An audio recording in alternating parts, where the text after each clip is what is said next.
military, sir? No, I'm not. Huh?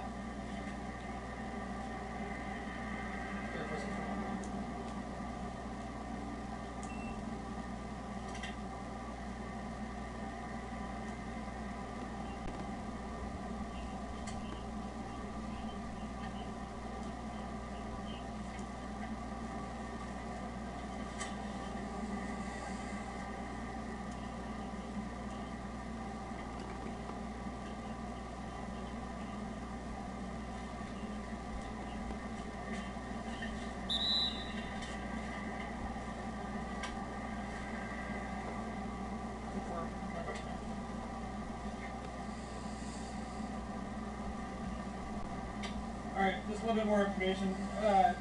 Do you reside here? I'm not asking any more questions. Well, I'm just giving you a warning right now. Okay, give me a warning. This is you reside here. What's that, sir? I'm not asking any more questions. You want to tell me where your address is? I'm not asking any more questions. Okay.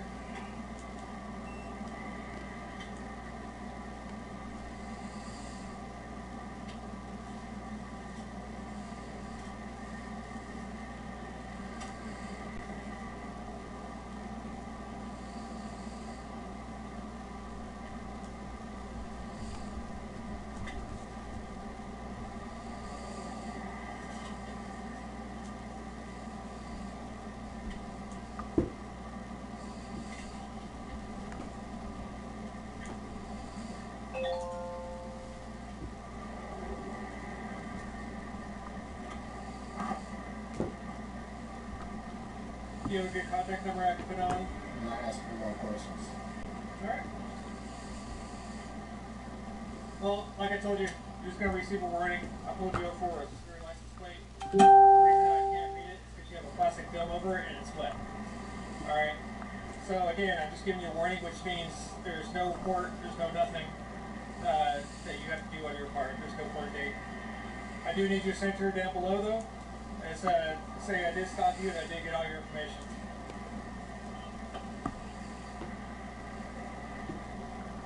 Do you have any questions about the stop, sir? No. This is going to be your copy. This is your license. Hope you have a good day, sir.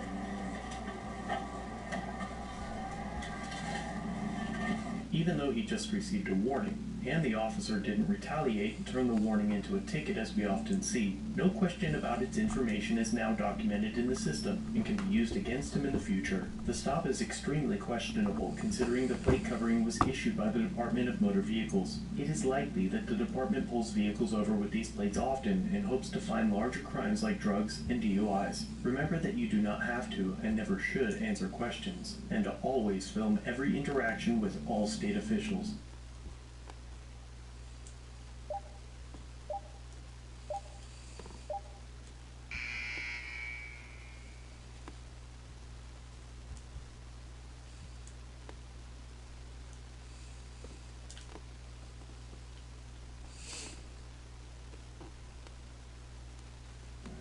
Okay, sir. Thank you. Y'all have a good day. What was your name? No, I don't give my name. What's your name, Sir, badge number? I'm asking you what your name is. Is that lawful order? Yes, sir. Will I be entertained? You can be if you'd like. Y'all have a good day. What is your name, sir? I don't give my name unless I have to. And when law enforcement asks you what your name is, you do at least have to provide that. You don't have to provide any type of identification, but Georgia Constitution Media. Here, I'll go ahead and call the supervisor. Okay, yeah, that'd be great. This man, Georgia Constitution Media, was conducting a First Amendment audit at Richmond County Fleet Services in Augusta, Georgia in mid-2021. He wanted to check out some of the crashed vehicles there and also to make sure that they respected his constitutional rights. This audit was like a roller coaster. Good, then bad, then good, then bad. Another example of Georgia cops not knowing your rights or just plain old lying. Check it out and let us know your thoughts.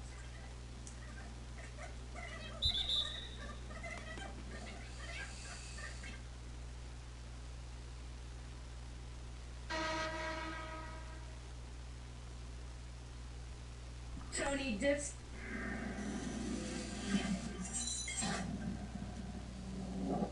Yeah. Okay, you are definitely one of the most controversial comedians in the game. Thank you. What is like the craziest Is he thing more controversial than Richard Pryor?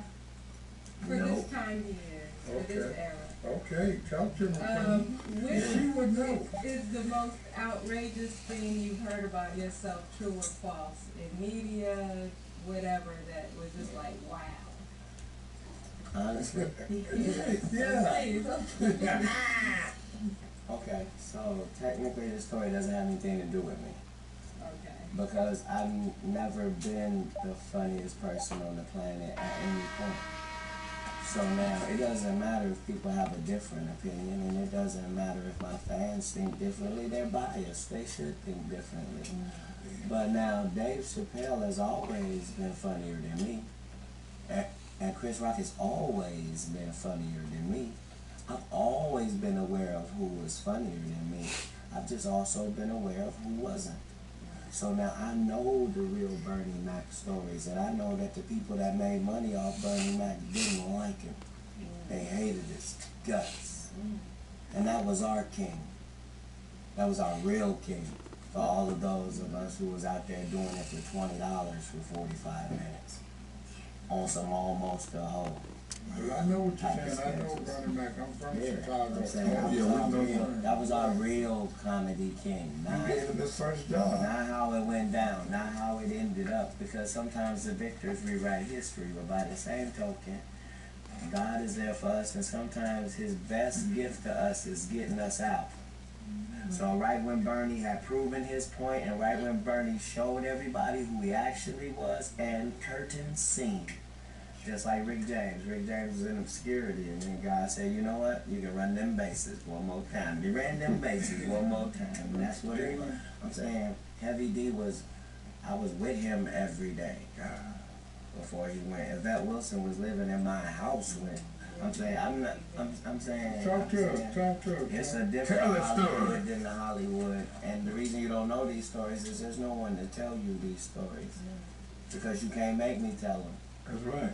Yeah, but I'm saying it's always like, what is that, controversial cat? Yes, You know, should be. White Cat being, is he better than Jamie? Is he, No. is he better than Kevin Hart? No. Is he better than Dave Chappelle? Absolutely. Well, I like that you say that.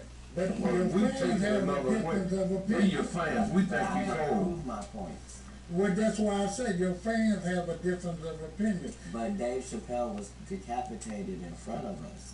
And until we deal with that, until we deal with the fact that a devout Muslim who doesn't eat bacon was accused of being a crackhead, until we establish the fact that they said that he went to Africa to smoke cocaine when we know they don't have running water and food over there, when they don't have paved roads over there. You saying he flew past Chicago and Miami and LA and New York and Detroit. You said he went past Cleveland and Fort Pierce, Florida, and he went past Okeechobee and Oakland. You said he went to another country where he Right.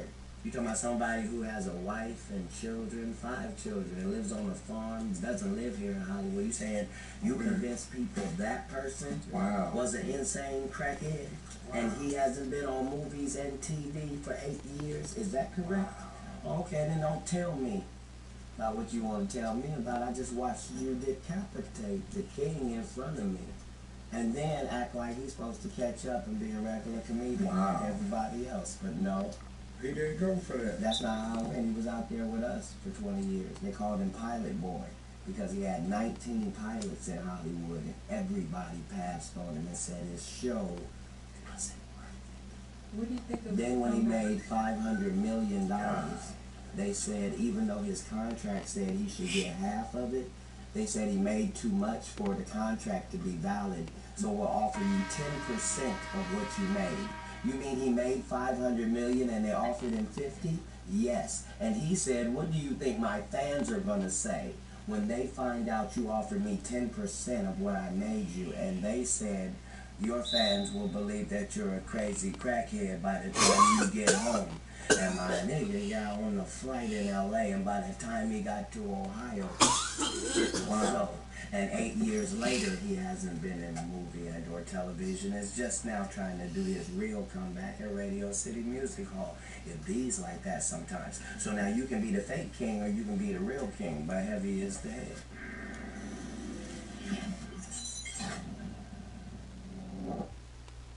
He wasn't too cool. Stop getting around motherfucking your homie that's rapping and making him happen and stop thinking you him.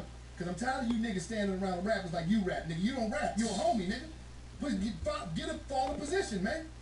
Stop the cool shit, man. Pick up the camera. Give me the camera real quick. Let me see that. This shit costs a couple dollars. Grab a camera and figure that shit out. Watch a YouTube tutorial and journey. Them niggas that just dropped that Kanye West, they was just homies that grabbed the camera, man. They grabbed the camera and just started shooting. Now they get all that money from Netflix. Motherfuckers be hungry. Motherfuckers be hungry. Cause I don't listen, man. At the end of the day, the reason I say this because that rule saved a lot of lives, man. Nigga ain't gotta be down the block. Nigga ain't gotta be going through it with the ops. You know what I'm saying? That shit saved the block. And I'm gonna say this to all you niggas while I'm in here. I understand where you at, and I understand I understand the ground game. But the name of the game is to put an exit plan together somewhere down there. Right. Because at the end of the day, I'm gonna just be real with you. You can't teach what you don't know. You can't lead when you ain't go. You know what I'm saying? My situation was different than y'all. When I went to the penitentiary, did the 20, you know, I was caught. I was living my life. So I try to tell you young niggas, tell y'all my story so you can learn my story and live my story. But I understand. Trust me, I understand what's going on. And I understand how certain shit gotta go. But you gotta try to plan it out. Even if you know some of y'all, listen, we gonna be real, man. I gotta say this, because some of y'all in this room, y'all might not see next year. Y'all might not see next week. And niggas ain't saying that to y'all, because a lot of y'all niggas ain't got no fathers and none of that shit.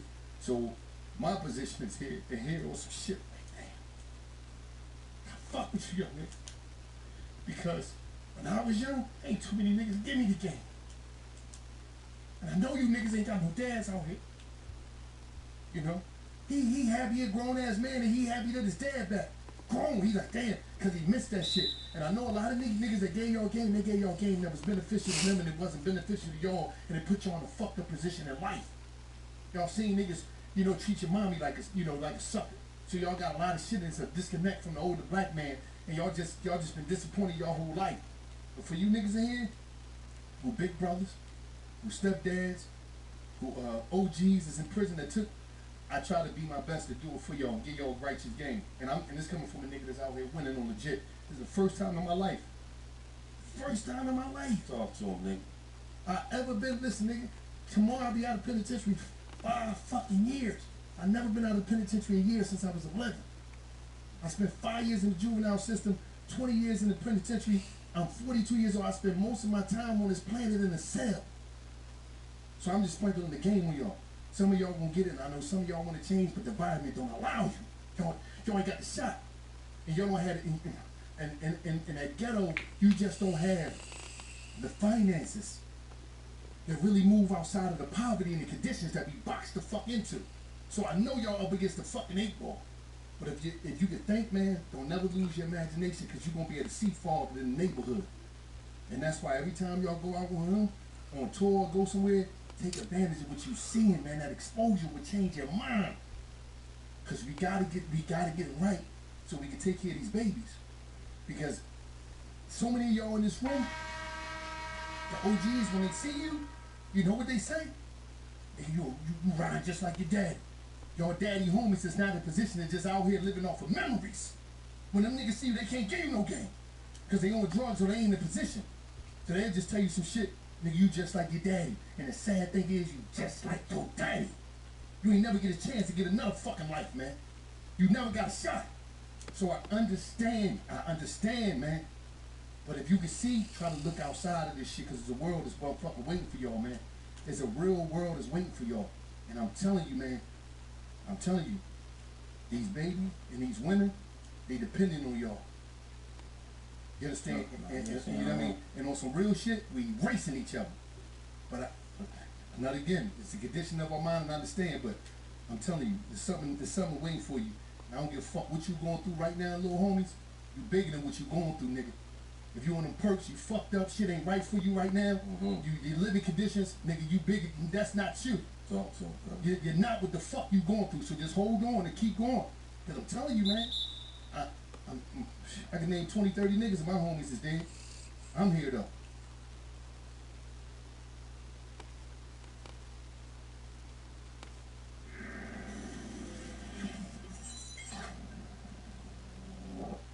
Well, I had FBG duck off not too long ago. Tuka. And he said that he called you a troll like 6ix9ine. First of all, it's not even no issue. Let's clear this up right now. It's not no issue. See what I'm saying? Like, the only problem I have with him is when you mention my people that's not even him. Like, you won't even say this shit to their face, you don't even lie. You see what I'm saying? Like, other than that, I don't got no problem with you, cause like, I'm doing better than you. Like, it's nothing to have no problem with. Like, that's the only problem we have. Like, you won't watch your mouth. Like, you just gotta smoke brick, you gotta smoke tuba, you just, anything else, you trolling like 6ix9ine. So I don't really pay that shit no attention either. Man, look, people, I got nothing for them. I don't got no beef for them. It's just they get mad because people call weed Tuka. And then it's like, that's what they call weed, bro. Like, I tried to like help y'all not do it like that, but it's like, that's kind of what they call weed, like Tuka. It's like, and then what's crazy is they was the first people doing that though. Like Duck and them, they was calling it Tuka first. And then when they start saying it and making it mad, then don't say it no more. And it don't work like that. So you were saying that the FBG dudes was calling weed Tuka, either their homie at first they was trying to be up in some remembrance type shit. But then niggas, okay, you know something? Because I interviewed, remember they was like, well, I interviewed the Outlaws, Tupac's crew, and they told me they smoked Tupac's ashes after he died. You know, I forgot which one of us came up with it. You know, they had his ashes and shit. And you know, I came up with that shit. If you listen to Black Jesus, he said, "Last wishes, nigga, smoke my ashes." You know what I mean? So that was a request. You know what I mean, that he had. Now, how serious he was about it, we took the shit serious. Yeah, like that actually happened. We're gonna roll the interview right now. They want nothing but a gangsta party. Real, they smoking real ashes. So they were smoking weed. You're telling me, I'm not putting myself in the middle of this. I'm just asking these facts though. Like he'll tell you this whenever y'all get back to. Hopefully I get back to it because hopefully he'll have a good song because like he had a hit song. I know that's what I'm saying. He had a big song. You got.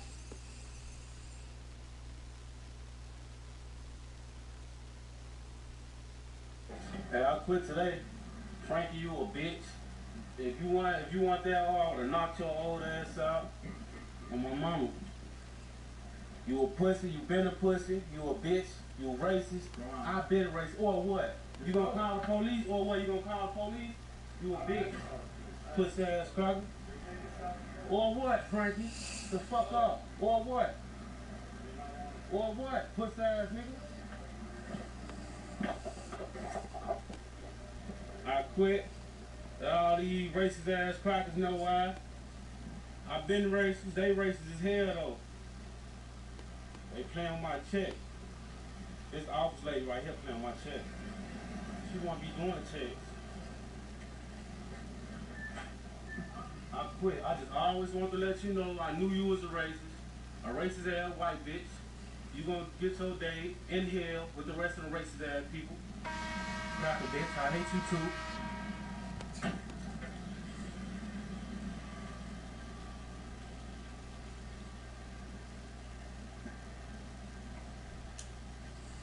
Well, her old ass there, so I could treat her ass. This the other racist ass white bitch right here, y'all. Stupid ass white bitch. Cracker bitch, I'm racist too. Fuck it, I quit, Joe. I got utmost respect for you. Only thing about you, you did that shit with that ticket. Like you wanted me to pay for that ticket or something. But other than that, utmost respect for you. I love you, Joe. But this white bitch right here, she racist as fuck. She gonna have her day in hell. That bitch gonna burn in fucking hell. I quit. You can't tell me nothing. It's unnecessary though. Call the police. What they gonna do? She racist as hell, Joe. She racist as hell. I see you, bitch, every day. You a blue-eyed devil. Fucking racist bitch. I quit, y'all.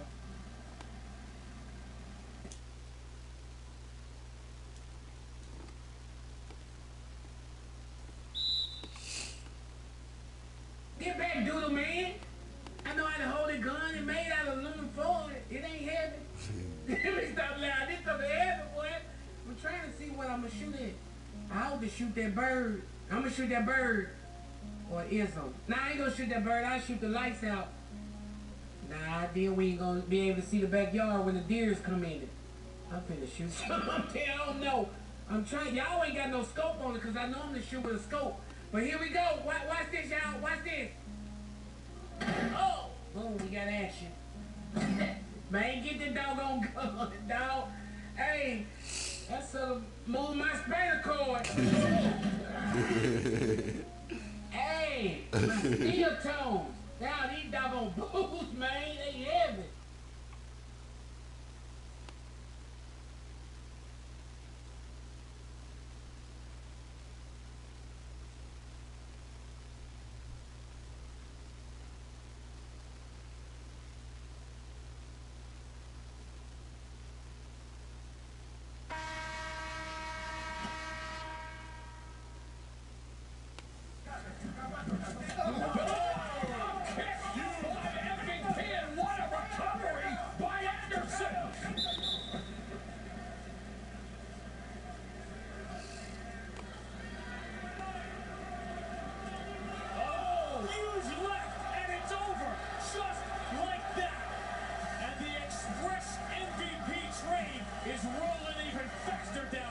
It's one of those things you can't believe what you just saw. You just saw Michael Venom Page.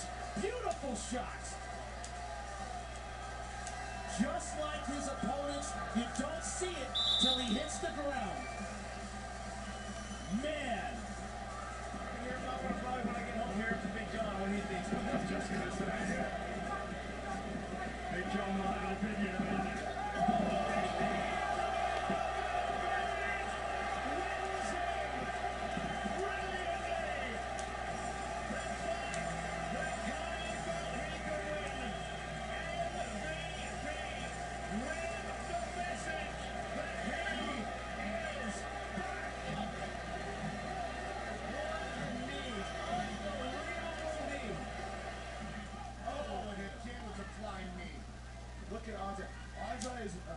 Fighter that was the Pancrase middleweight champion, and he's starting to look like a kid in the school. It's over. And it's all over! Just like that! Winner by knockout, MVP, Michael Venom Page. First Larkin, now Page. Huge stage. Great performance. MVP. MVP,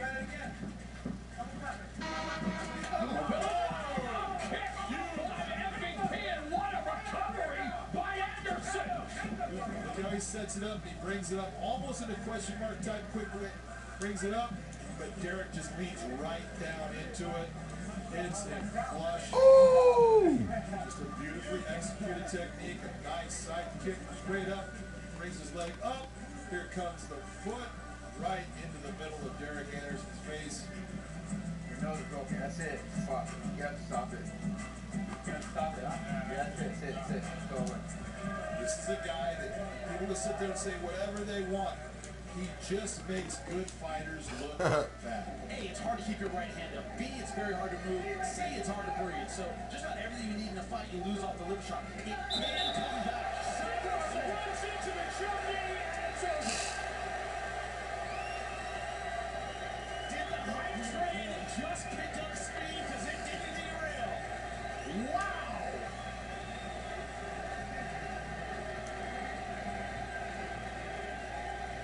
Another strike thrown by Michael Venom Page.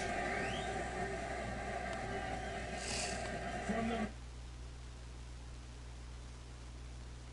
the coolest feature to me is that it can get through traffic faster than any car in history.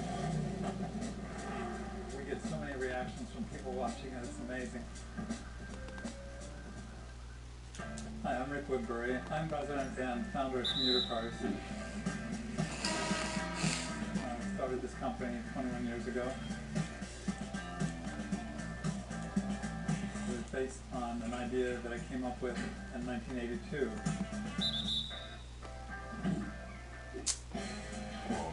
to drive a Porsche from Beverly Hills to Hermosa Beach every day, and the traffic was horrendous. And I noticed that everybody around me was a single occupant in a car, taking up a whole lane. So I thought everybody wants to get from point A to point B efficiently. And in cities like Los Angeles, there's really no center, there's no hub, it's just everybody goes everywhere. I don't think there's any other answer except doubling lane capacity. This is the Tango car, a super slim electric vehicle that has created Rick's answer to congested city driving. Well, the coolest feature to me is that it can get through traffic faster than any car in history. Same width as a Harley-Davidson motorcycle. You just come up to a stoplight, but instead of waiting in line behind all the other cars, you just go right up the line in between and you filter. On the inside, well, it's very comfortable. You're right in the center of the car. You're on the driver's side on both sides. So it's very convenient. You can look out either window, you've got better visibility, you can see exactly what's happening around you. You got better visibility than any car I've ever had. You can fit 2 people. This has a Momo steering wheel. This is actually used in race cars, the Motec dash. 4-point shoulder harness. The pilots of commercial aircraft use these exact harnesses. With a comfortable and easy to drive interior, what is it like to drive a car like this? Super low center of gravity, being that it has a dry sump engine that's opposed, so it's got a lower center of gravity than just about any other car. I've had it up to 120 miles an hour, so the length is 102 inches, the same width of a semi-truck, so it can park perpendicular to the curb.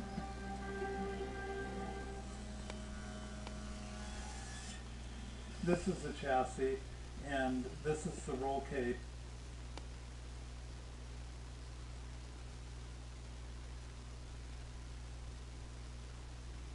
I go in the bank, ask for 100K, they give me 30,000. Talking about that's all they got. I asked for 100,000. How y'all only got 30,000 in the bank? Where my money is?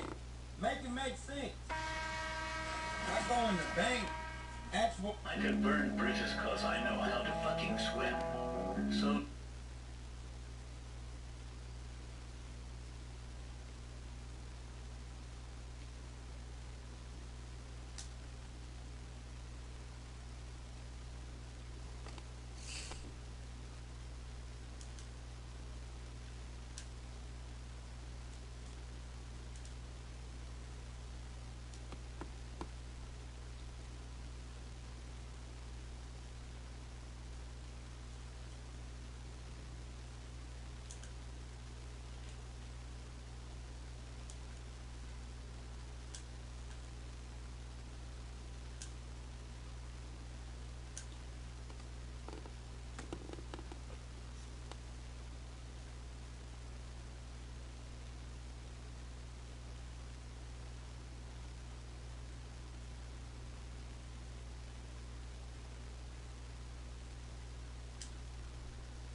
No. I could burn. No.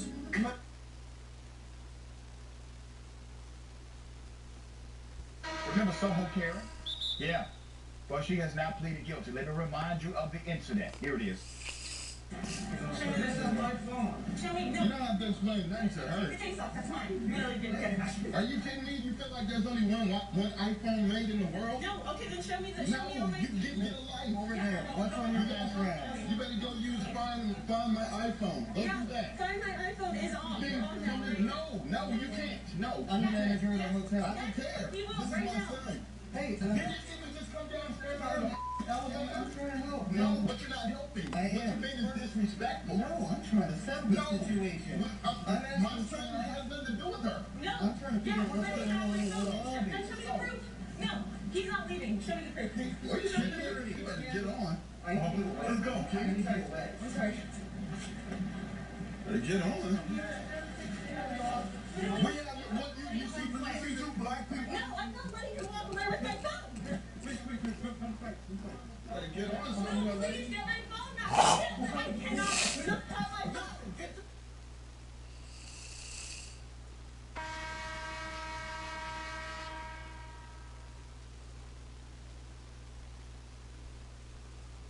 She has now pleaded guilty. Let's put up her picture. This is Maya Ponsetto, aka Soho Kara. All right. She pleaded guilty on Monday to unlawful imprisonment as a hate crime for her falsely accusing the then 14-year-old Keon Harold Jr. of stealing her cell phone and then attacking him at the hotel. This was back in December 2020, went viral. Everybody remembers this. So let me give you some background to what's going to happen. So while Ponsetto is already on probation in her home state from a separate case, she is avoiding jail time for this case as part of this guilty